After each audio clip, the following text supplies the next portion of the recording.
Magandang umaga muli mga idol. Ngayong araw ay binisita naman natin itong palayan ni Boss Aru na may tanim na SL8 na bigay ng Department of Agriculture mga idol. Ngayon ay ang ika-26 days nito mga idol. Itong nasa kanan ay ito yung mga matinding sinalanta ng mga daga mga idol kaya ang nipis ng kinalabasan. At medyo inabot nga rin pala ng baha ito mga idol. Yung kapitbahay natin, lubog na lubog talaga. Yung dalawang silong niya o kaya yung dalawang pinitak niya mga idol. Tayo ay nabot lang ang isang pinitak natin. Ayan mga idol. Maganda rin siguro para umalis yung mga daga rito mga idol. Kaya maganda rin na nalubog ng konti. Hindi naman naabutin yung mga palay natin mga idol. Sana lumipat naman sila sa ibang lugar. Ayan mga idol. Itong kapitbahay natin ay may tanim na triple to mga idol. Ayan. Ito yung ating mga SL8. Ayan, maganda ng mga tubo nila. At on track din ang kanilang pag-ibig.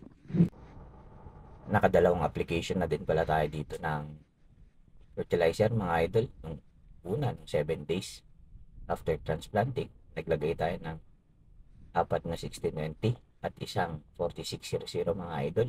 At nung second application niya, nung 20 days, ay nag-apply naman tayo ng dalawang urea, 4600, isang 0060 o muriate of potash at isang 1620 ulit mga idol. At pagdating ng 30 to 35 days mga idol ay pipitikan na natin ito ng pang top 3. Ang ilalagay naman natin ay isang 4600 urea at saka dalawang muriate of potash mga idol. Yung lahat ng mga ilalagay nating mga fertilizer mga idol ay may rate na 140 nitrogen, 60 phosphorus at 90 potassium mga idol. Ayun ang kanyang fertilization rate na ilalagay natin dito sa palayan ni Boss Aro na may tanim na SL8 mga idol.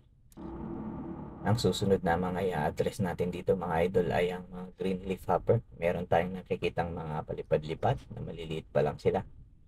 Kaya after 2 days siguro mga idol ay mag-i-spray tayo ng Solomon uli. Iyan mga idol.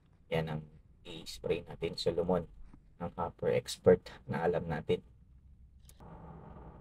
Maliban sa daga, mga idol ay itong mga hopper ang nakita natin.